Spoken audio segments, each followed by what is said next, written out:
მოგესალმებით, თქვენ უსმენთ და უყურებთ კუბა ლიბრეს მესამე ეპიზოდს, სადაც ჩვენ ვაგრძელებთ კუბის რევოლუციის შესახებ საუბარს და ამას დღეს მე, ზაზა აბაშიძე, კვლავაც გიორგი ხატიაშვილთან ერთად გავაკეთებ, რომელიც ამერიკიდან შემომიერთდება, თუმცა იქამდე სანამ გიორგის დაუკავშირდები, გეტყვით, რომ ამ ეპიზოდში საუბარი გვექნება მეტად მნიშვნელოვან ორ საკითხზე. სცენაზე შემოდის ფულხენსიულ ბატისტა, რომელიც საინტერესო საწყისი პერიოდით გამოირჩევა და ამას გარდა მნიშვნელოვანია მისი მომდევნო პოლიტიკური კარიერა უშუალოდ რევოლუციის კონტექსტში და რა თქმა უნდა ფიდელ კასტრო, რომელიც უნივერსიტეტშია ჩვენი თხრობის ამ ნაწილზე და აქტიურად გავს პირველ ნაბიჯებს კუბის პოლიტიკაში. აქვე შეგახსენებთ, რომ ჩვენ წინა ეპიზოდში ვისაუბრეთ ხერარდო მაჩადოსა და კუბის დამოუკიდებლობის საწყის პერიოდზე, რაც მნიშვნელოვანი არის მომდევნო პერიოდის გასაგებად და კონტექსტის სრულად გასაანალიზებლად. ამ ეპიზოდის ხილვა შეგიძლიათ კომენტარებში, რომელიც დართული იქნება ამ ვიდეოზე. ახლა კი პრინციპში მცირე პაუზის შემდეგ შემიძლია მე უკვე გიორგის დაუკავშირდე, რომელიც როგორც თქვი ამერიკაში იმყოფება.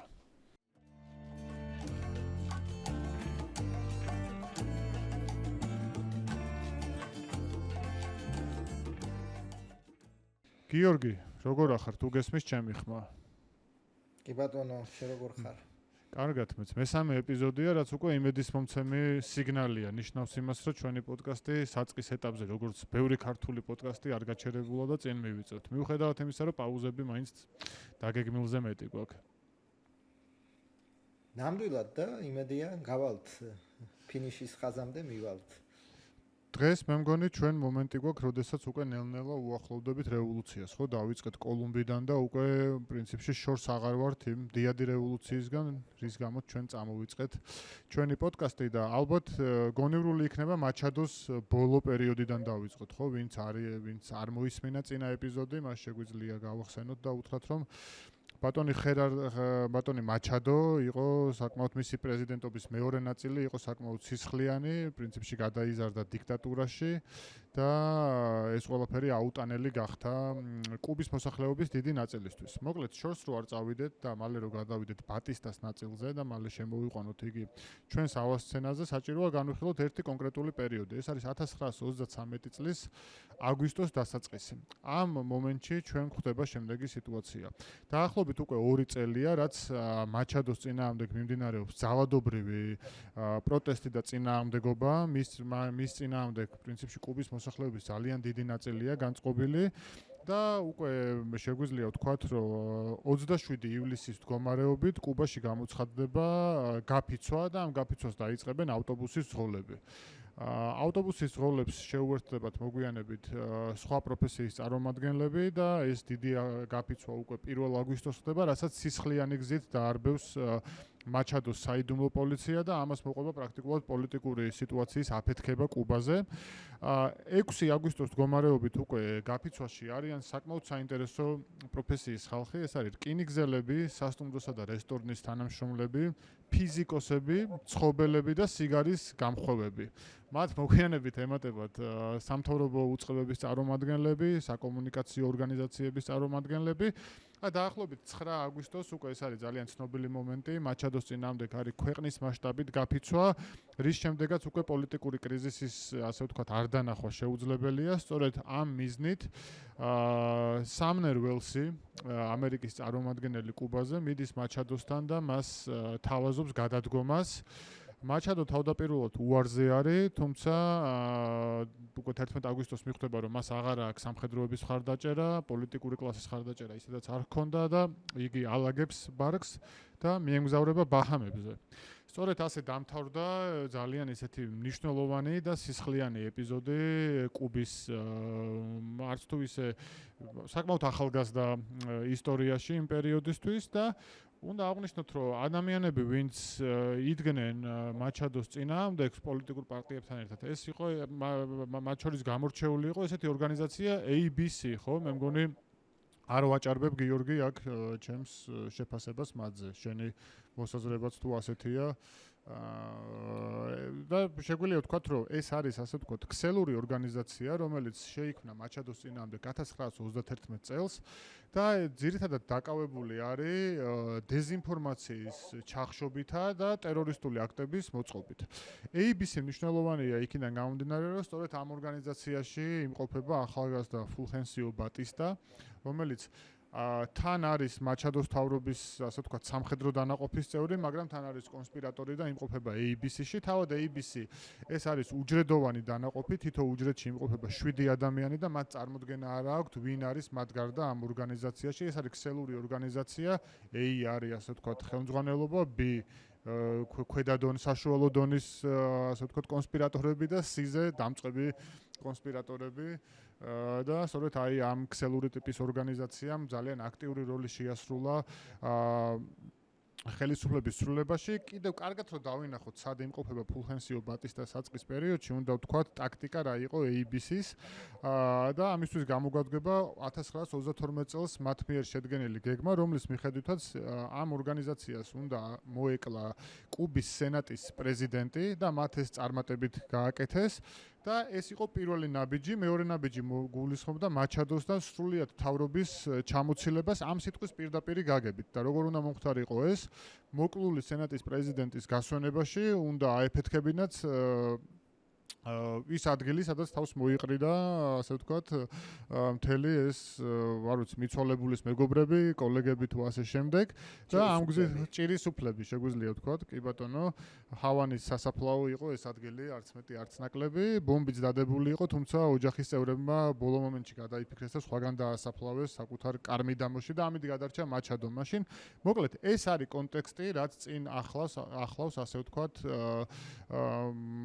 ფულხენსიო ბატისტას პოლიტიკურ სცენაზე შემოსვლას. სწორედ ამ გზით მოხდა ჩამოცილება მაჩადოსი, როგორც ჩვენ აღვნიშნეთ. ხო, შეგვიძლია ვთქვათ, რომ 5-დან 10 სექტემბრამდე კუბაში არის ხელისუფლების ვაკუუმი, რა დროსაც ბატისტასთან დაკავშირებული ადამიანები 5 დღით იღებენ, ასე ვთქვათ, ძალაუფლებას. რის შემდეგაც პრინციპში იწყება ახალი ეტაპი და გიორგი აქ შეგვიძლია გავიხსენოთ, ხო, კუბის პრინციპში ადამიანი, რომელმაც გამოაცხადა კუბის დამოუკიდებლობა, დაიწყო 10 წლიანი ომი, სესპადესზე არის საუბარი, თუმცა მისი შვილი, რომელიც თუ სწორედ მახსოვს ფილადელფიაში ან ნიუ-იორკში არის დაბადებული, სწორედ მისი შვილი იგივე სახელის მქონე ადამიანი გამოდის სცენაზე. დიახ, ჩვენი პირველ ეპიზოდში ვახსენეთ, ხო, სესპედესი 1868 წელი პირველი 10 წლიანი ომი დამოუკიდებლობისთვის, მისი შვილი, მას შემდეგ რაც ხერარდო მაჩადო გარბის, ხდება კუბის პრეზიდენტი, მაგრამ მისმა პრეზიდენტობამ გასტანა მხოლოდ 1 თვე. მან, ასე ვთქვათ, გადაიმტერა სამხედროები, ჯერ ერთ-ერთი ეს პოლიტიკური ძალადობა, რაც შენ ახსენე, არ გაჩერებულა, მან გადაიმტერა სამხედროები და ჩვენ მივდივართ კუბის ისტორიაში ძალიან მნიშვნელოვან მოვლენამდე, ხო? ეს არის სესპედესის გაპრეზიდენტებიდან 1 თვეში ჩვენ ვიღებთ სერჟანტების რევოლუციას, ხო? სოფლიოს ძირითადად, საბერძნეთს ახსოვს პოლკოვნიკების ხუნტა მართავდა საბერძნეთს, ძირითადად გენერლები ახორციელებენ რევოლუციას, ხო? ერთ-ერთი პირველი შემთხვევა, როცა დაბალი, ასე ვთქვათ, ოფიცრობა აჯანყდა, იმიტომ რომ ვთქვათ, მათ პრივილეგიები წაართვეს, სამსახურიდან გაუშვეს და ასე ვთქვათ, ფულხენსიო ბატისტა უკვე ესე იგი პირდაპირ შემოდის კუბის სცენაზე. ერთი-ორი სიტყვა რო ვთქვათ ფულხენსიო ბატისტაზე, ესეთი თუ შევადაროთ ფიდელის და ფულხენსიოს ბავშვობა, ეს არის დიდარი მიწათმფლობელი მამა და მეტნაკლებად უზრუნველყოფილი, ესე ვთქვათ, ცხოვრება რადიკალურად განსხვავდება ფულხენსიო ბატისტას ბავშვობა. ეს არის უღარიბესი ბავშვობა, სადაც მას უწევს ისეთ სამუშაოებზე მუშაობა, ღამის სკოლა დაამთავრა. რკინიგზელი იყო ცოტა ხანი კი არა და კაი ხანი და იქ მუშაობდა. და მამამისი იყო, ასე ვთქვათ, შაქრის მუშა. ასევე თუ ეს რასობრივი საკითხი რო შემოვიტანოთ, ფიდელი თუ ასე ვთქვათ, სულთა თუ თეთრკანიანების შთამომავალია, ბატისტა მულატი გახდათ. კი და თან თავს ყოველთვის იწონებდა იმითაც, რომ კრეოლების სისხლიც, ანუ ადგილობრივი ხალხის სისხლიც ერია მის წარმომავლობაში, ყოველ შემთხვევაში თვითონ ასე ამბობდა. და ასე ვთქვათ, 1921 წელს ის უერთდება, კი არა, არმიაში შედის და 1933 წელს იმ ქაოსის პირობებში, ასე ვთქვათ, ერთ თვეში ამხობენ სესპედეს და ცირეხნით, ესე იგი, ჯერ არის გვაქვს ეს პენტარქია, ხო, ანუ ხუთკაციანი მმართველობა, 5 დღით გვაქვს ეს მმართველობა. და ის პრეზიდენტი ხდება რამონ გრაუ სან-მარტინი. ჩვენ ის ვახსენეთ წინა ეპიზოდში, როდესაც ხერარდო მაჩადომ დაარბია ჰავანის უნივერსიტეტი, მან დაიჭირა ფსიქოლოგიის პროფესორი ბატონი რამონ გრაუ და აქ ის ხდება კუბის პრეზიდენტი. ჩვენ მას ასევე ვახსენებთ მომავალშიც, მაგრამ კიდევ დიდხანს იქნება ჩვენს ისტორიებში ბატონი რამონ გრაუ. გიორგი, ერთ დავამატებ, სანამ გავაგზავნებთ. პრინციპში ჩვენ შეგვიძლია ვთქვათ, რომ როდესაც საუბრობთ ფულხენსიო ბატისტას წარმომავლობასა და საწყის წლებზე, მართლა ძალიან კარგი პარალელია, ხო? მოგვიანებით ბატისტა ჩვენ გვხვდება როგორც მემარჯვენე ავტოკრატი ან დიქტატორი, ხოლო ფიდელი არის კომუნისტი, მემარცხენე, რომლებიც მუშათა კლასის ინტერესებს იცავს. არა და საწყისი ნიადაგი აბსოლუტურად განსხვავებული არის. ბატისტაზე ასევე შეგვიძლია ვთქვათ ჩვენ, რომ იგი ცოტა ხანი პროფესორიც იყო უნივერსიტეტში, კომერციის გრამატიკას, აი ესეთ უცნაურ საგანს ასწავლიდა, თუმცა რასაც ამბობენ არის ის, რომ მას არასდროს დაუმთავრებია უნივერსიტეტი, თუმცა კითხულობდა აბსოლუტურად ყველა წიგნს, რაც მას ხელში მოხვდებოდა. მიზანმიმართული იყო, რომ ეს განათლება რაღაცნაირად მას შეეძინა ნაცვლად დალევისა და დროის ტარების.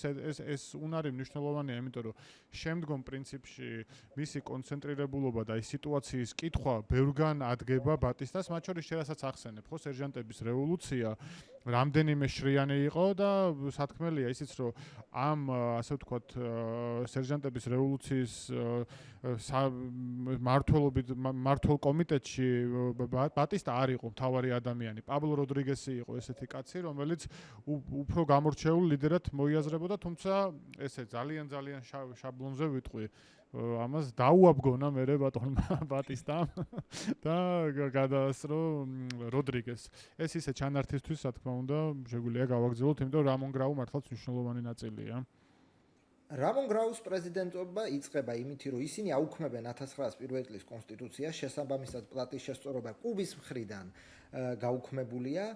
პროგრესული რეფორმები, 8 საათიანი სამუშაო დღე, მინიმალური ხელფასი, ესე იგი პლანტაციების ოკუპაცია, რაც ასე ვთქვათ, იწვევს უკვე შეშფოთებას ამერიკის შეერთებულ შტატებში და ამერიკის შეერთებული შტატები უარს აცხადებს აღიაროს რამონ გრაუს მთავრობა და ესე იგი ბატისტამ უყურა, ნახა რომ აღიარება არ იქნება და სტაბილიზაცია არ იქნება და საბოლოოდ 1934 წელს დიდად არწყენია. ამხობენ ის მექსიკაში გარბის, ესეც ასე ვთქვათ, უკვე ნავსაყუდელი, ცნობილი ნავსაყუდელი. კუბის ისტორიაში და აქ ესე იგი ხდება რამდენიმე მოვლენა. პირველ რიგში რამონ გრაუს დამხობის შემდეგ ბატისტა ხდება კუბის პრეზიდენტი არ ხდება, მაგრამ ის ხდება ესეთი თქვათ ცნობილი ტერმინი არაფორმალური მმართველი კუბის, ხო? შემდეგი ისე არის სამხედრო ელ-ხეფე არის, ასე ვთქვათ, სამხედრო არმიის მთავარსარდალი არის. და ასე ვთქვათ, პრეზიდენტები მოვლენ და წავლენ, მაგრამ ბატისტა ხდება, ასე ვთქვათ, შემდეგი 10 წლეული ხდება ესეთი სტაბილურობის გარანტია, ასე ვთქვათ, ხო? ამერიკის პოლიტიკაც იცვლება, პირდაპირ სამხედრო ინტერვენციები აღარ ხდება და ის ჩანაცვლდება, ასე ვთქვათ, ეს სტრონგმენი, ანუ ძლიერ ლიდერზე დაყრდნობით, ანუ ბატისტა და არმია ხდება ის სტაბილიზატორი, რომელმაც უნდა უზრუნველყოს ერთის მხრივ წესრიგი, მეორეს მხრივ ამერიკის ეკონომიკური ინტერესის გადარება. გიორგი, აქ ჩვენ შეგვიძლია გავიხსენოთ და მე სპეციალურად მომამზადე კიდეც, პრინციპში თუ არ ჩავთვლით ინტერპრეტაციის საკითხია, ზოგისთვის 5 პრეზიდენტი იყო, ზოგისთვის 7 გააჩნია იქ არიან დროებითი სულ რამდენიმე საათით ან დღით რო იყვნენ საბოლოო ჯამში. ჩვენ შეგვიძლია ვთქვათ, რომ რამონ გრაუ არის პრეზიდენტი თავიდან, რომელიც 100 დღე გასტანს, მისი მთავრობა სოციალურ, ასე ვთქვათ, ნაბიჯებს გადადგავს და პრინციპში შეგვიძლია ვთქვათ, რომ რამონ გრაუს მთავრობა ეს იყო ისეთი სოციალისტური მთავრობა და ეს რაღაცა დაკარგული იმედი, ასე ვთქვათ, და ეს დაკარგული პერსპექტივები მოგვიანებით შეიძლება სწორედ ფიდელ კასტრომ განახორციელა, ხო, ეს პირველ ეტაპზე ეს ექსპერიმენტი არ გამოვიდა. თუმცა შემდგომ ჩვენ გვყავს ასეთი პრეზიდენტი კარლოს მენდიეტა, რომელიც დაახლოებით არის 11 თვე და აი აქ ჩანს კარგად ბატისტას პოლიტიკური მოქნილობა და ის გზა, რასაც ის ცდილობს. როგორც კი მენდიეტა იქცა ტვირთად, მან აქციები ჩაახშო მტკივნეულად და ოპოზიციასთან ვერ მოილაპარაკა, რომ ოპოზიცია გამოსულიყო არჩევნებზე. მაშინდელი ოპოზიცია ბოიკოტს ემხრობოდა, იმიტომ რომ არ ჯეროდა მენდიეტას თავრობა ჩაატარებდა დამოუკიდებელ არჩევნებს. მომენტალურად გააგდო მენდიეტა და აირჩია ახალი ხოსე ბარნეტი. ეს ხოსე ბარნეტი იყო ძალიან ისეთი ყოფილი დიპლომატი, რეპუტაციის მქონე ადამიანი, მან არჩევნებამდე მიიყვანა კუბა, როგორც კი მიხვდა, რომ ეს კაცი აღარ ჭირდება, მოიყვანა მიგელ გომესი, თავისი, ასე ვთქვათ, მარჯვენა ხელი და აი აქაც შეგვიძლია გავიხსენოთ, ხო, რაღაც საქართველოს ანალოგია, მიგელ გომესი, ეს მესამე პრეზიდენტი უკვე ბატისტას არაფორმალური მმართველობის დროს, როგორც კი გამოაჩენს თავის კბილებს და საკუთარ პოლიტიკურ, ასე ვთქვათ, სურვილებს, მან ვეტო დაადო ბატისტას ერთ-ერთ კანონს, რომელიც ითვალისწინებდა ჯარისთვის სასკოლო ასე ვთქვათ სისტემის გადაცემას და ჯარს უნდა ესწავლებინა განათლება სოფლებში რათა არ მოეწყო. ჯარისკაცები უნდა გამხდარიყვნენ მასწავლებლები. კი და გომესმა ის რა უბედურებაა უკაცოთ სამოქალაქო ადმინისტრაცია რისთვის არსებობსო და მოუწყო ასე ვთქვათ საკანონმდებლო პუტჩი და გააგდებინა დეპუტატებს გომესი და შემდგომ არის უკვე ფედერიკო ბრუ არ ვიცი გააჩნია როგორ ვიტყვით ამას იგი 4 წლის განმავლობაში იყო პრეზიდენტი ვიდრე ბატისტა თავად იყრიდა კენჩ ანუ ამით იმის თქმა მინდა რომ ბატისტა ერთის მხრივ მას ჰქონდა ძალაუფლება მეორეს მხრივ აი ამ ფასადური დემოკრატიით აი ამ ავტოკრატიას მალავდა და მათ შორის იმიტომ რომ ამერიკის ხარდაჭერა არ დაეკარგა და ეს ფასადური დემოკრატიობანა ეთამაშა, სწორედ აი ამ სტრატეგიას ირჩევდა და ძალიან ისე ციუსის მაკიაველისტი იყო, ასე ვთქვათ, მის პირველი პერიოდი, სანამ დიქტატორი გახდებოდა, ძალიან მაკიაველისტური პოლიტიკოსი იყო. ეს ეხლა ძალიან დიდი პერიოდი ჩავირბინეთ უცბად. აქ სხვათა შორის ხო, აქ ერთი რამე უნდა ითქვას, ერთადერთი რომ რამონგრამ რომ გაუქმა კონსტიტუცია და შემდეგ უკვე როცა მენდიეტა ხდება პრეზიდენტი, 5 დღეში ამერიკამ ცნო და ამერიკაც აუქმებს პლატის შესწორებას. ამის მაგივრად იდება ესე თქვა ეს ურთიერთდახმარებისა და ურთიერთმეგობრობის ხელშეკრულება და ეს ერთადერთი რჩება ეს შაქრის ვაჭრობის უპირატესობები თქვა კუბისთვის და გავახსენოთ მსმენელებს და მაყურებლებს პლატის შესწორება რა არის, იმიტომ რომ ეს ძალიან პლატის შესწორება ესე იგი კუბის დამოუკიდებლობის დროს ესე იგი პირობები რომელთაც ამერიკა მისცა კუბას დამოუკიდებლობა და ითვალისწინებდა ამერიკის უფლებას ჩაერიოს კუბის შიდა საქმეებში, იქ გუანტანამოს ბაზის სამუდამო იჯარა, ვეტოს უფლება ყველაფერზე ნამდვილად აყენებდა ეს კუბას და ის შენ რა მაგალითით მოყევი ეს მარიანო გომესის ეს ძალიან საინტერესო მაგალითია, ხო? ანუ ხერარდო მაჩადოს გაგდების შემდეგ პირველი არჩეული პრეზიდენტი, რომელმაც დაიჯერა, რომ პრეზიდენტი იყო და მას იმპიჩმენტი მოუწეს. აი ეს კარგად მე ვიქნები უფრო ისეთი თამამი და ვიტყვი რომ დაახლოებით აი სალომე ზურაბიშვილი თავისი პრეზიდენტობის მეორე ვადაში რომ გადაიმტერა ქართულმა ოცნებამ, თუ პირიქით ქართული ოცნება გადაემტერა, დაახლოებით ესეთი ვარიანტი იმპიჩმენტი ქალბატონ სალომესაც მოუწეს, მაგრამ აქ ფორმალური იყო ეს, მაგრამ მოდელი არის მსგავსი, ხო? იმიტომ რომ რა წამსაც მართლაც დაიჯერა გომესმა, იმ წამსვე ბატისტამ შენ ჭკუაზე უნდა მოხვიდეო და მოიყვანა კიდეც. და გიორგი აქ არის ერთი მნიშვნელოვანი, ხო? გისმენ.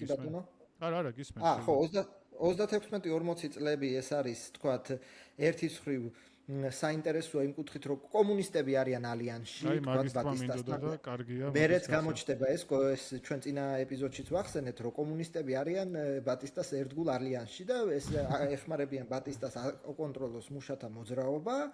და 1940 წელს მიუხედავად იმისა, რომ ეს ნახევრად თუ ღიად ავტორიტარული სახელმწიფო, კუბა წერს სოფლიოში ერთ-ერთ ყველაზე დემოკრატიულ კონსტიტუციას. ზღაპრული სოციალისტური კონსტიტუცია არის, რომელსაც ხელს მოაწერდა მაშინდელი, არ ვიცი, ბევრი მემარცხენე პოლიტიკოსი, ხო? შეგვიძლია ესე ვთქვათ, გადაჭარბების გარეშე. თანაბარი უფლებები, საყოველთაო საარჩევნო უფლება, უნივერსიტეტების ავტონომია ისე დონეზე, რომ ჯარი და პოლიცია ვერ უნდა შევიდეს, მინიმალური ხელფასი, საყოველთაო ჯანდაცვა, ანაზღაურებადი შვებულება, საკუთრების უფლებები. აი ესეთი კონსტიტუცია დაწერა კუბამ, ჩაატარეს არჩევნები და უკვე ფულხენსიო ბატისტა ხდება კუბის პრეზიდენტი 1954 წლებში. კი, და აქ ერთი დეტალია, ბატისტა პრეზიდენტი ხდება, რამდენადაც გასაკვირი არ უნდა იყოს, კომუნისტებთან ძალიან ახლო თანამშრომლობით. და ეს მომენტი არის გასარჩევი, რადგანაც ერთის მხრივ ბატისტამ კომუნისტებს მიცა უფლება და მათი ლეგალიზაცია მოახდინა. ამ პირობებში კომუნისტებმა შეძლეს საკუთარი გაზეთი ჰოიერქო, მე მგონი დაარსება, ასევე სამთავრობო რადიო ჰქონდათ. ამითი ასე ვთქვათ, კომუნისტები მოიქცნენ ცივსისხლიანად, ხო ისინი გაყვნენ სტალინის დირექტივას, რომლის თანახმადაც მართველი, რომელიც არის ანტიფაშისტი, თუნდაც იყოს ასე ვთქვათ, ავტოკრატი, დიქტატორი ან იმპერიალისტი, შეიძლება რომ მასთან ითანამშრომლო და შეეკრა და ეს გამოიყენოს საშენოდ. და მეორე, რა მიიღო ამითი ბატისტამ, ხო, ბატისტას ერთის მხრივ ჭირდებოდა პარტია ტექნიკურ დონეზე, მეორეს მხრივ ჭირდებოდა მუშათა კლასის მხარდაჭერა, რათა არჩევნებში გამარჯვებისთვის მიეღწია. კი, სურათი ასეთია, რომ ბატისტა თავის სამხედრო ელიტს აკონტროლებს ყველაფერს, მაგრამ სრული კონტროლი მაინც სხვა რაღაც არის, ხო? ეს განსხვავდება და შეიძლება აქაც შევხედოთ, თუ სწორედ მახსოვს ბატისტას კონკურენტი იყო რამონ გრაუ. რამონ გრაუმსა და ბატისტასთან ასე ვთქვათ შერკინება და დაახლოებით 300,000 ხმით წააგო.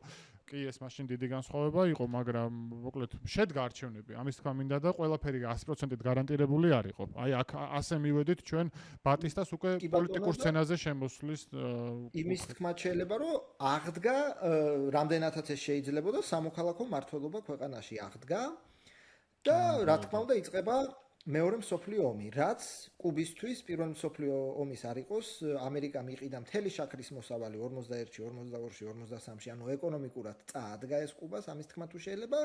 და ერთ საინტერესო ისტორიულ ფაქტს გადავაწყდი, რომ 1953 წელს კუბის სამხედრო საზღვაო ძალებს ჩაძირული აქვთ გერმანული წყალქვეშა ნავი, ასე ვთქვათ, ესე იგი ესეთი მოვლენაც მოხდა. კი, აქ მე თუ არ ვხვდები ამ კი, სწორი არის და ასევე ერთი უბრალოდ საზღვაო ამბებთან გამახსენდა მანდ გემი მოადგა, სადაც ძალიან ბევრი ებრაელი იყო და მათ მიღებაზე უარი თქვა, ეს ბატისტამდე ხდება, ეს ძალიან მნიშვნელოვანი მოვლენა არის, ასე ვთქვათ. ამით კუბაში ძალიან ასე ვთქვათ განწყობები ანტისემიტური საკმაოდ მაღალი იყო, ეს ფედერიკო ბროუს დროს ხდება თუ სწორედ მახსოვს. გიორგი, იცი რა, ჩვენ ალბათ მაყურებელიც და მსმენელიც მოგვიტევებს, შეიძლება ვიღაცამ თქვას, რომ ძალიან მნიშვნელოვან ფიგურებს, ეპოქებს, დროებს ძალიან სწრაფად გადიხართ, მეორე მხრივ რთული ნახევარსაათში მოყვე ყველას პრეზიდენტობა და სიამოვნებით თუ კი ვინმეს რაიმე კითხვა ექნება, ჩვენ ხელმისაწვდომები ვართ, მაგრამ რომ შევაჯამოთ ბატისტას უკვე, ბატისტა როგორც არა სამხედრო არაფორმალური მმართველი, არამედ როგორც პრეზიდენტი. აქ ჩვენ შეგვიძლია ვთქვათ, რომ გვაქვს ეკონომიკური ბუმი. იგი არის ამერიკის შეერთებული შტატების მხარეს, რა თქმა უნდა, და მოკავშირეების მხარეს. განხორციელდა, შეგვიძლია ვთქვათ, რომ 1933-1900 პრინციპში 40-44 წელი ეს არის კუბის დემოკრატიის ზეიმი არის, განხორციელდა სოციალური რეფორმები, როგორც შენახსენე, ეს არის მინიმალური ხელფასი, ეს არის სიტყვის თავისუფლება, ასევე რადიოების რაოდენობა იმატებს მნიშვნელოვნად, ტელეკომუნიკაცია ძალიან განვითარებული არის, ეს არის ასე ვთქვათ, ხო, რა იყო ასევე ერთ-ერთი მნიშვნელოვანი მომენტი, ხო, რომ რაღაცნაირად შეემცირებინათ უცხოელების ფლობა მიწებზე, ხო? ძალიან ლატიფუნდისტები, ხო, პრინციპში ეს ძალიან სამხრეთ ამერიკული გამოწვევაა, კუბაშიც ეს არსებობდა და ბოლო, ხო, ფინალური აკორდი ამ დემოკრატიული თავისა არის ძალაუფლების გადაცემა. არავის არ სჯეროდა, რომ ბატისტა დათმობდა ხელისუფლებას, მაგრამ მან 1954 წელს ჯერ ერთი კუბის ეს დემოკრატიული კონსტიტუცია გრძალავდა მეორე ვადაზე კენჭისყრას 8 წლიანი. ხო, ერთვადიანი იყო, ერთი ვადე შეეძლო. და მან რამონ გრაუმ მოიგო არჩევნები, ბატისტას ასე ვთქვათ კანდიდატმა წააგო. არა მარტო ტოვებს ბატისტა ხელისუფლებას და ეს შემდგომში ჩვენ ვნახავთ კუბის ისტორიაში ერთადერთი შემთხვევა, როცა ესეთი სტრონგმენი თავისით წავიდა, ხო? არც ხერარდო მაჩადო წავიდა თავისით და არც ბატონი ფიდელი წავიდა თავისით, ხო? ის არა მარტო ტოვებს თანამდებობას, არამედ ასე ვთქვათ ერთგვარად გაეცლება, ხო? ის გადადის ფლორიდაზე, ფლორიდაში. მიაქვს უდიდესი, ასე ვთქვათ, სიმდიდრე წარმატებით. და სახდება, ნუ ეს მომავალში უფრო გაიჟღერებს ეს სახელი, მეიერლანდსკის მეზობლად სახდება ფლორიდაზე და ამით ის ასე ვთქვათ ამთავრებს ამ 11 წლიან ეპოქას ერთგვარად. კი, ეგ კარგი მომენტია, ჩვენ ახლა გამოგხსოვდა და ორი სიტყვით შეგვიძლია ვთქვათ, რომ 1900 ასე ვთქვათ 33 წელს ბატისტა გაიცნობს ცნობილ განგსტერს მეიერლანდსკის და მას შემდეგ მათი ურთიერთობა არის საკმაოდ ისეთი თბილი, ახლო და სტაბილურობით გამორჩეული. ერთის მხრივ ამერიკულმა მაფიამ იცოდა, რომ კუბაზე ყავდა მეგობარი ბატისტას სახით, მეორეს მხრივ ბატისტა და მისი რეჟიმი ძალიან დიდ ფინანსურ სარგებელს იღებდნენ ამითი და ჩვენ ამ თემაზე სპეციალური ბონუს ეპიზოდი გვექნება, აქვე დავაანონსებ. ხო, ეს ისე ამ მომენტში ჩვენ შეგვიძლია ვთქვათ, რომ 44 წლის მდგომარეობით ბატისტა არის მაიამიში, სადაც მოგვიანებით ძალიან ბევრი კუბელი უფრო ბედნიერად გაატარებს საკუთარ დროს ვიდრე ჰავანაში და რა ხდება ამ დროს კუბაზე, ხო? კუბაზე შეგვიძლია ვთქვათ, რომ ბრუნდება რამონ გრაუ, რომელსაც ცარიელი ხაზინა. კი, ცარიელი ხაზინა, რამონ გრაუს აქ პარტია, ეს აუთენტიკო, ეს ის პარტია, რომელიც მე როდესაც ვახსენე არაპირებდა მონაწილეობას არჩევნებში. რამონ გრაუ ბრუნდება, ასე ვთქვათ, პოსტზე და მისი ლოზუნგი არის, რომ გაწმენს ამ სამხედრო კორუფციულ სისტემას, რომელიც ბატისტას თან ახლდა, ანუ კუბაზე გარდა იმისა, რომ ეხლა მიდის ეკონომიკური წინსვლა, სოციალური რეფორმები მიმდინარეობს, რა თქმა უნდა, ეს არ უნდა წარმოვიდგინოთ, რომ რაღაც ედემის ბაღია დემოკრატიის და ყვავის, ასე ვთქვათ, ადამიანების ცხოვრება, არის ძალიან კორუფციული რეჟიმი, კლასებს შორის დაპირისპირება მნიშვნელოვნად იგრძნობა, არის ძალიან დუღარე ისეთი პოლიტიკური ცხოვრება სხვადასხვა პარტიები, მოკლედ ნეპოტიზმის და ფავორიტიზმის წინააღმდეგ პლატფორმით მოვიდა რამონ გრაუ, მასთან ჰქონდა ხო ეს ლეგენდა, უნივერსიტეტის პროფესორი, რომელიც იდგა სტუდენტებთან, იყო 100 დღიანი მთავრობის ლიდერი, რომელიც ჩამოაგდეს, თუმცა ეს ყველაფერი აღმოჩნდა სამწუხაროდ ქიმერა და რეალობა მივიღეთ ისეთი, რომ რამონ გრაუ აკეთებს იმას, რის წინააღმდეგაც მოვიდა. მისი ხელისუფლება იძირება კორუფციაში, მის ირგვლივ არსებული ელიტა მდიდრდება წარმოუდგენლად. კუბაში ეს განგსტერიზმი, მკვლელობები, პოლიტიკოსებისა თუ ბიზნესმენების, უბრალო ადამიანების გატაცება, გადაგდება, გამოსასყიდია. ეს თელი ეს უბედურება, ეს შეგვიძლია ვთქვათ, ხო, დანაშაულებრივ სინდიკატებს რაც ახლავს, ეს ამოდის, ასე ვთქვათ, ზედაპირზე. და ეს არის რეალობა, რაშიც უცბად კუბა გადაინაცვლებს და ამ რეალობაში ამ ტრანზიციას აკეთებს რამონ გრაუ, ბევრისთვის გასაკვირვად, რომელმაც სრულად დაკარგა, ასე ვთქვათ, რეპუტაცია.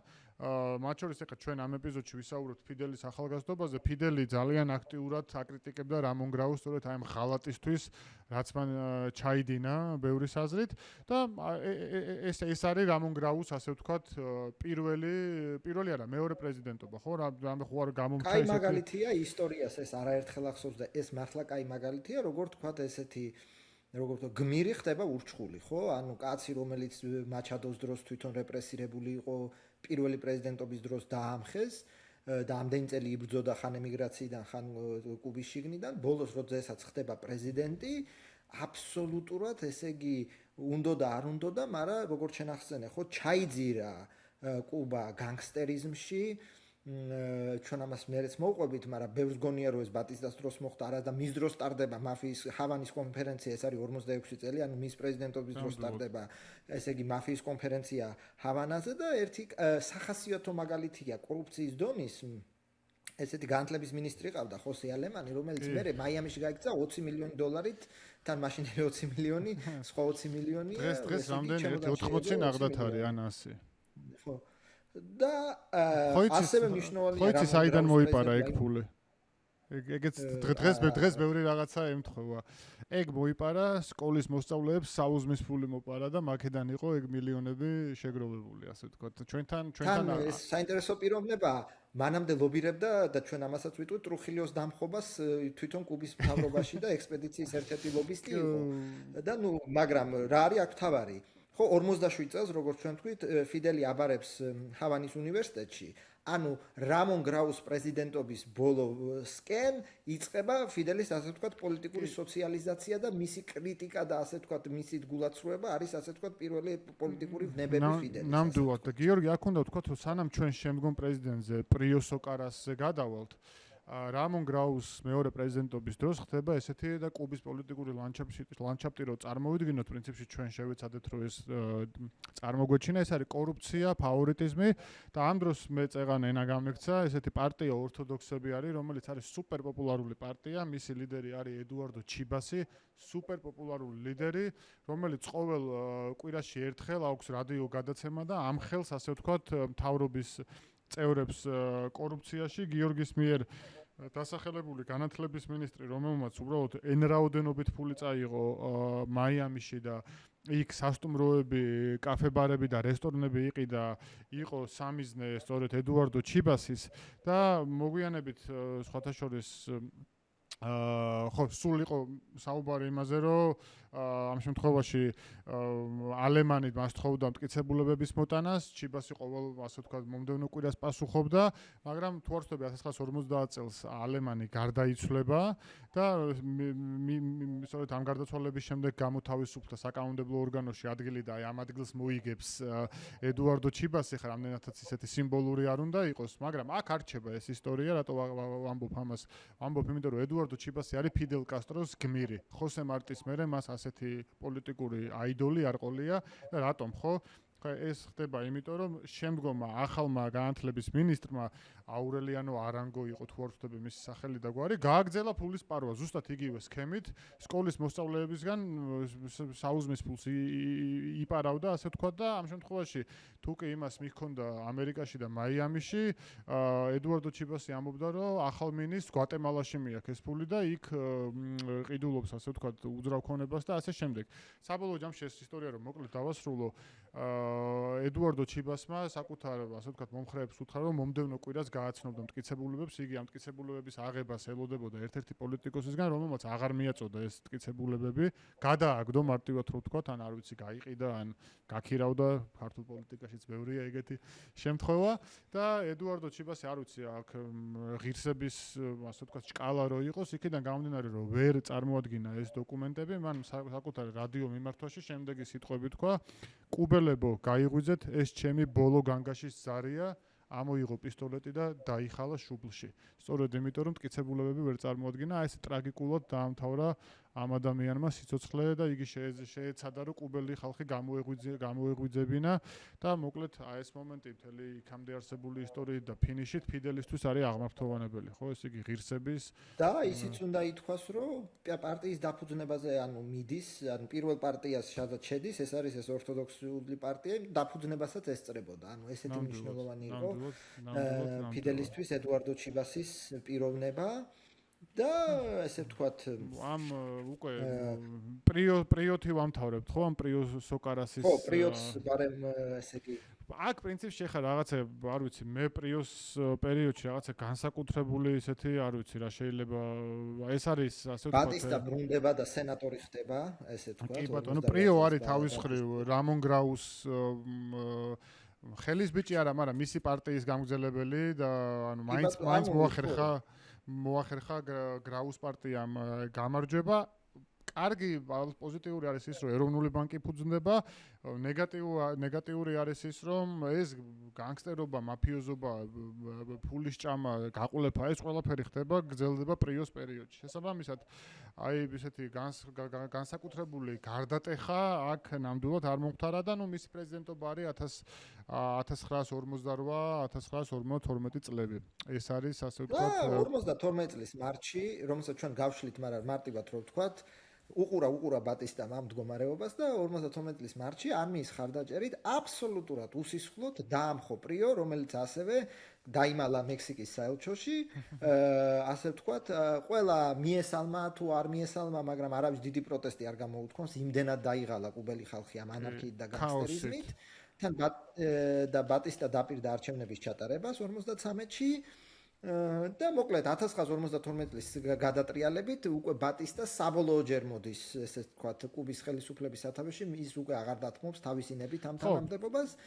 აი აქ გავჩერდეთ ჩვენ აქ უნდა შევაჩეროთ, იმიტომ რომ რაღაც გაგებით ეს არის ისეთი მნიშვნელოვანი მომენტი, როგორც მაჩადოს მმართველობა მორჩა და გარდამტეხი ეტაპი დაიწყო, სწორედ აი აქ რჩება ერთი დიდი ეპიზოდი. ალბათ კუბის ისტორიაში საბოლოო ჯამში ბევრი ქარტეხილი ცავსე, მაგრამ დემოკრატიის თვალსაზრისით ეს ძალიან ისეთი მნიშვნელოვანი პერიოდი იყო და ეს ნაწილი სანამ ფიდელის სტუდენტურ ცხოვრებაზე გადავალთ, რო შევაფასოთ, საბოლოო ჯამში არის ეს ფსევდო რაღაც მაკიაველისტური პოლიტიკური ქმედებებით სავსე ფასადური დემოკრატია, თუმცა მეორე მხრივ 1940 წელს კუბა იღებს სუპერ დემოკრატიულ კონსტიტუციას, უმჯობესდება მუშების დასაქმებულების მდგომარეობა, მატულობს წერა-კითხვის ცოდნეთა რაოდენობა, საჯარო ჯანდაცვა უფრო ხელმისაწვდომი და უფრო ასე ვთქვათ სტაბილური ხდება, მოკლედ ეს ასპექტებიც თან ახლავს.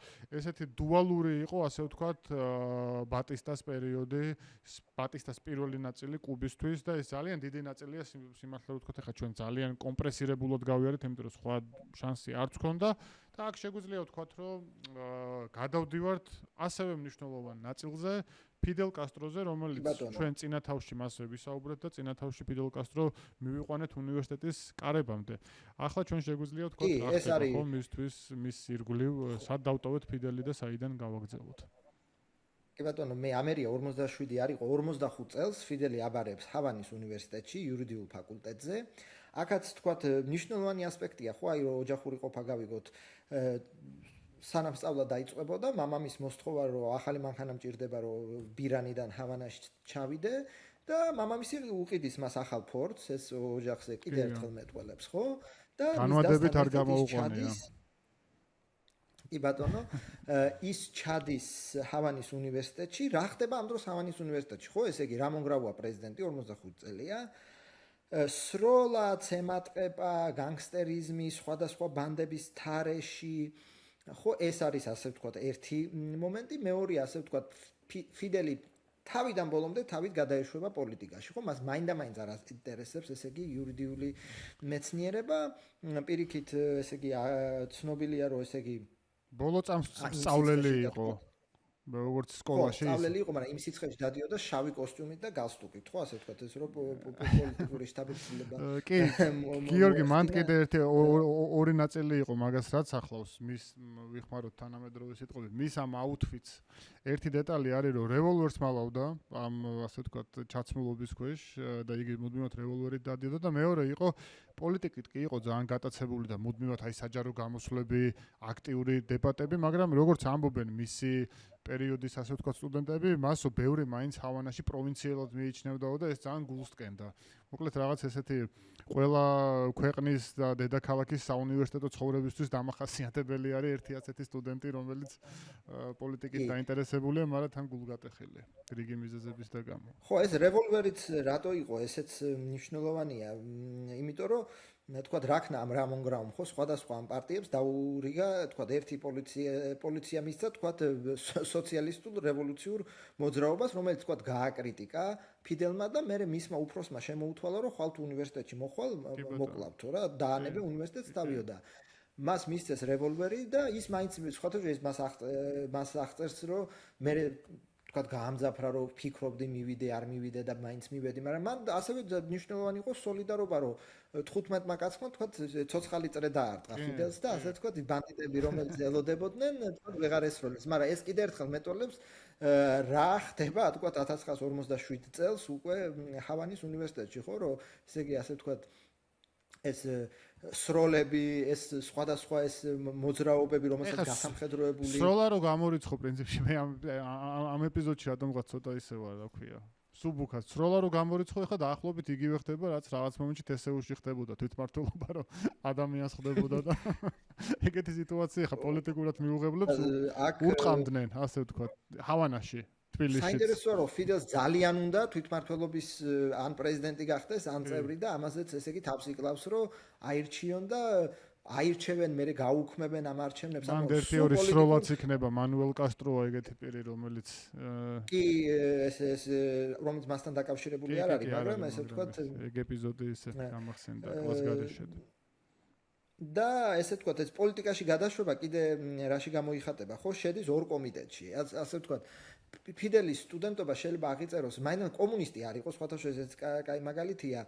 მიუგზავნიან ჩე გევარასთან არ არის ესეც დაკავშირებული ალფრედო გევარას რომელიც იყო კომპარტიის წევრი უნივერსიტეტში და იტყვის რომ აზრი არ აქვს ამ კაცთან ეს კაცი არის ესე იგი კონსერვატორი კათოლიკე და საერთოდ არ გამოგვადგება ჩვენი მტერია და ასე ვთქვათ ეს ახალგაზრდული წლები სოციალისტობდა ფიდელი იყო ანტიიმპერიალისტი მაგრამ ანტიიმპერიალისტი იყო და უფრო ლათინური სამყაროს სულისკვეთება ქონდა კომუნიზმი ეს ერთი პოლიტიკურად არც ქონდა ესე გათვითცნობიერებული და არ იყო მყარი ხა ძალიან ბევრი ტრაქტატები და ტექსტები და მაშინ არ ქონდა ასე ვთქვათ პოლიტიკური შემეცნება ისეთი როგორც მოგვიანებით იმას ხო ხა რაღაც ამ ეტაპზე არის ნამდვილად ანტიიმპერიალიზმი არის ერთი სიტყვა რომელიც შეიძლება რომლითაც შეიძლება აღიწეროს ფიდელის სტუდენტობა და შედის ორ კომიტეტში. ეს არის პუერტო-რიკოს დამოუკიდებლობის კომიტეტი და მეორე ეს არის დომინიკის რესპუბლიკის დემოკრატიის კომიტეტი. ხო, ორი სიტყვით რო ვთქვა, დომინიკის რესპუბლიკაში ამ დროს ესე იგი დიქტატორი არის რაფაელ ტრუხილიო,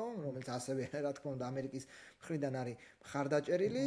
და ასე ვთქვათ, ეს ინტერნაციონალიზმი, ლათინოამერიკული ინტერნაციონალიზმი, რო ჩვენ დომენიკელ ძმებს უნდა დავეხმაროთ, იმიტომ რომ ასევე ხო დომენიკელები იბრძოდნენ კუბის დამოუკიდებლობისთვის, ეს ფიდელისთვის ძალიან მნიშვნელოვანი საკითხია და იმდენად მნიშვნელოვანი, რომ აი ჩვენი ნახსენები განათლების მინისტრი ალფრედო ალემანი, რომელიც გაიქცა $20 მილიონით, ლობირებს რამონ გრაუს მთავრობაში, რომ სამხედრო ექსპედიცია ჩავატაროთ, გადავსხათ დომენიკელი, ასე ვთქვათ, ემიგრანტები დომენიკაზე და დავამხოთ ტრუხილიო. დაახლოებით რაც შემდეგ 61 წელს ღორების ყურეში, თქვა ამერიკის ცენტრალური დაზვერვის ცენტრალური სამმართველო გაიმეორეს კუბის შემთხვევაში და ფიდელი ამ ექსპედიციის აქტიური მონაწილეა.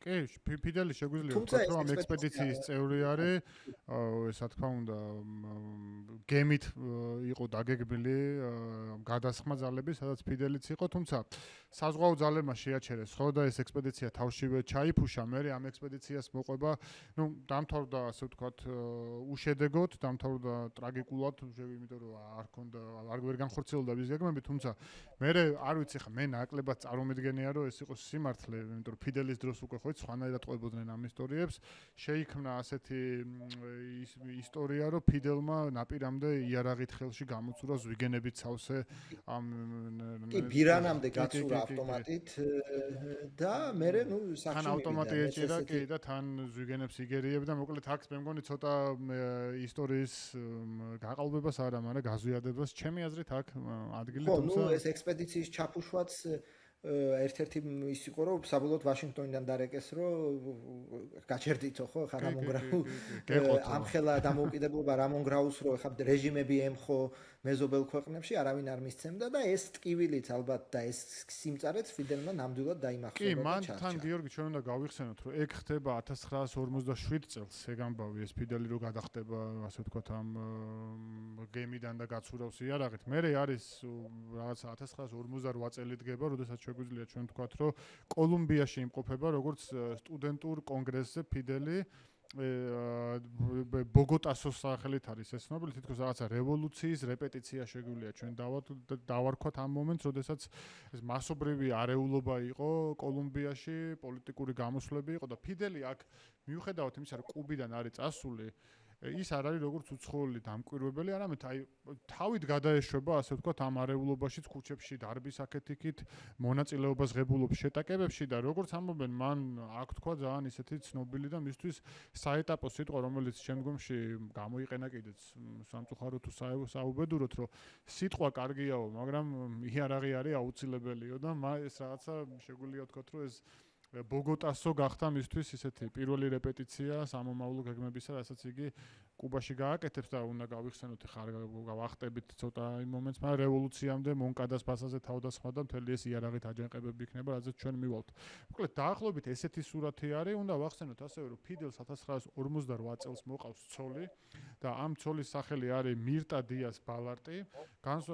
მისი ოჯახი არის საკმაოდ გავლენიანი, თუმცა ალბათ ცოლის და ოჯახის ხსენება ჩვენ გვჭირდება აქ იმ კონტექსტში, რომ დავინახოთ რითი ცხოვრობს ფიდელი. ეს რითი ცხოვრება არის ის, რომ მის ოჯახს არა აქვს რაღაც მომენტებში ელექტროენერგიის გადასახდელი ფული, უჭირს საბაზისო რაღაცეები, ასე ვთქვათ, საბაზისო პროდუქტები, თუმცა არა იმიტომ, რომ ფული საერთოდ არა აქვს ფიდელს და მის მეუღლეს, არამედ იმიტომ, რომ ფიდელი მთელ ფულს ხარჯავს წიგნებში, აი შენს მიერ ნახსენები ფორდის საწვავით გავსებაში და მთელი კუბისთვის წრეების დარტყმაში. რა თქმა უნდა, წრეებს არ არტყავს, რა ქვია, საქართველოში რო იციან ხოლმე საკუთარი პარტიის წევრებს რო ხვდებიან რაჭაში ან ასე შემდგომ. ფსევდო რეგიონალური პოლიტიკური ტურნეებისთვის არა, მართლაც თილობს, რომ ასე ვთქვათ, თავისი პოლიტიკური კაპიტალი გაიზარდოს და ეს რევოლუციური სულისკვეთება მთელ ქვეყანას მოდოს. ანუ ამითი ჩვენ შეგვიძლია დავინახოთ, რომ იგი არის მთლიანად გადაშვებული პოლიტიკაში და საბოლოო ჯამში 1959-50 წელს უკვე თუ ძალიან შორს არ გავიჭერი და რამეს თქმა არ გინდა გიორგი შეგვიძლია ვთქვათ, რომ ის ამთავრებს უნივერსიტეტს მას ხელში უჭირავს უკავია ერთის ხრივ იურისტის ადვოკატის დიპლომი, თუმცა მისი მთელი ფოკუსი არის პოლიტიკაზე მიმართული, რაშიც რა თქმა უნდა მას ეხმარება საკუთარი პროფესია, საკუთარი ამ ადვოკატობიდან გამომდინარე ცდილობს დაეხმაროს გაჭირვებულებს, დაიცვას ჩაგრულთა უფლებები, მათ შორის ეს იყოს ასე ვთქვათ პლაცდარმი, რითიც პოლიტიკურ განცხადებებს გააკეთებს და უნდა ვთქვათ, რომ აი ამ უფასო დახმარებების გამო ძალიან პოპულარული ხდება ის ჰავანის ღარიბ უბნებში, ჰავანის ასე ვთქვათ პროვინციალურ უბნებში და ქვეყნის ისეთ ადგილებში, სადაც მოსახლეობა კიდევ უფრო გაჭირვებული იყო. აი ეს არის დაახლოებით ასე ვთქვათ სურათი, რა ვითარებაში ჩვენ ერთის ხრივ გვაქვს კუბა პოლიტიკური თვალსაზრისით, ანუ ჩვენ ამ პირველი თავი გულისხმობს იმას, რომ უკვე წკიბზე ვართ ფულხენსიო ბატისტას გადატრიალებასთან და მეორე ხრივ ფიდელი უკვე როგორც უნივერსიტეტ დამთავრებული, ჩამოყალიბებული თუ ჯერ კიდევ ჩამოყალიბების სტადიაში მყოფი ადამიანი, რომელსაც მთელი თავისი თვალები მიმართული აქვს პოლიტიკისკენ, ხო?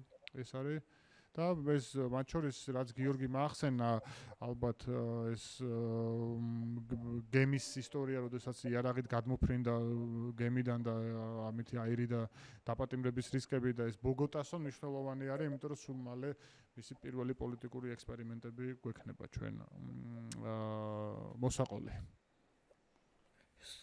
კი ბატონო, ის ასე ვთქვათ ამ წლებში საბოლოოდ წმუნდება ერთის მხრივ, რომ ძალადობა თუ აუცილებელი არა, მაგრამ ასე ვთქვათ ისეთი ხერხია, რომლის გამოყენებაც არ უნდა შეგწყვეს და შეგეშინდეს, თუ საჭიროა პოლიტიკური მიზნებისთვის.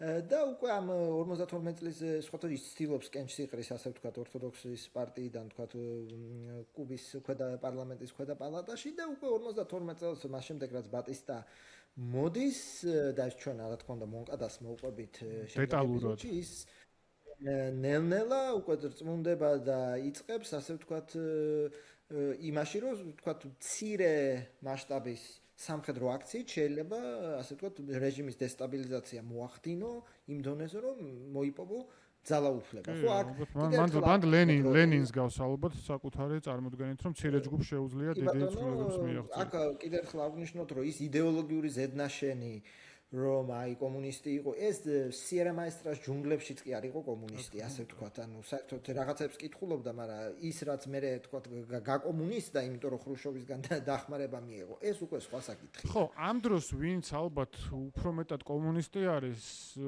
მისი ძმა რაულ კასტრო ასევე სხვა ადამიანები თუმცა კუბის ლანდშაფტი რო ავიღოთ ერთის ხრივ კი არის ლეგალიზებული კომუნისტური პარტია, მაგრამ უნდა ვთქვათ, რომ კომუნისტურ პარტიასაც რეპუტაცია შელახული აქვს, იმიტომ რომ ბატისტას ასე ვთქვათ, ყურმოჭრილი მონები თუ არა, მის კოალიციაში არიან და მასთან კოლაბორაციის ეს დაღი აქვს თავზე. შესაბამისად, ამ მომენტში ფიდელი არც კომუნისტი ყოფილა, გააზრებითაც ალბათ მემარცხენე ესე ვერ იქნებოდა უფრო ინსტინქტურად იყო სოციალისტი მემარცხენე იყო ანტიიმპერიალისტი ერთის მხრივ ამერიკა იყო მნიშვნელოვანი კი არა მთავარი მეტოქე და მეორე მხრივ ეს აი ადგილობრივი უსამართლობები რასაც ის მუდამ ხედავდა და რაც მხარდაჭერილი იყო ამერიკისგან ხო ეხა მის წარმოდგენაში როდესაც ბატისტა ან რომელიმე სხვა რამონ გრაუც იგივე მეორე ვადაში ამერიკელებთან დაახლოებას ცდილობდა სწორედ ამიტომ კომუნისტები მაქსიმალურად გაყარა მთავრობისგან ის კომუნისტები რომლებიც ფულხენსიო ბატისტამ თავის დროზე შემოიყვანა და უნდა ვახსენოთ რომ ბატისტამ ორი სამინისტრო ჩააბარა კომუნისტურ პარტიას რომელიც ერთი წლით ადრე იყო აკრძალული. შესაბამისად აი ესეც ძალიან ისეთი გარდამტეხი და ბევრი ისეთი კარტეხილით სავსე მომენტი იყო კუბაზე. ეს არის ალბათ ხო გიორგი რისი დამატება შეგვიძლია სანამ ვეტყოდით მესამე ვჩერდებით 1952 წელს, როდესაც ბატისტა ერთის მხრივ ხდება პრეზიდენტი თუ დიქტატორი საბოლოოდ და მეორე მხრივ ფიდელი უკვე გადაწყვეტს რომ საბოლოოდ და მკვეთრად დაუპირისპირდეს ბატისტას. მოკლედ, კარგი რაც არის, მე მგონი არის ის რომ დროის თვალსაზრისით ორივე პროტაგონისტი თითქმის დავაწიეთ ერთმანეთს, კონტექსტი ძალიანად ახსნილი არის და აქვე უნდა შემოვიტანოთ ერთი დამატებითი შრე, რომ ცივი ომიც ნელ-ნელა იქნება სახსენებელი, იქიდან გამომდინარე, რომ ეს მოგვიანებით ითამაშებს საკუთარ როლს, როგორც კუბა-ამერიკის ურთიერთობაში, ასევე ფიდელის პოლიტიკურ სვლებსა და ბატისტას, ასე ვთქვათ, ნაბიჯებში. ეს არის ალბათ რისი თქმა ჩვენ შეგვიძლია დღეს. მე მიხარია რომ მესამე ეპიზოდი ჩავწერეთ ხალისიანად და შეგვიძლია ვთქვათ რომ და შეგვიძლია უთხრათ ჩვენს მაყურებლებს და მსმენელებს რომ რაც თავში უნდა გითქვა, გამოიწერეთ რეალ პოლიტიკა, რო უყურებთ ხოლმე ამ იმას, ძალიან კარგი იქნება თუ კი ერთ subscribe-საც დაამატებთ. ასევე იგივე შეგიძლიათ დაალაიქეთ, დააშეარეთ, შეგიძლიათ, არ ვიცი, ვარსკვლავი გამოგვიგზავნოთ, რითიც გინდათ მოკლედ დაგვეხმარეთ, ჩვენ მხოლოდ გაგვიხარდება და ხო, აქ შევჩერდები და შემდეგ ეპიზოდს დაველოდოთ ერთად ყველა, რომელსაც მალე ჩავწერთ.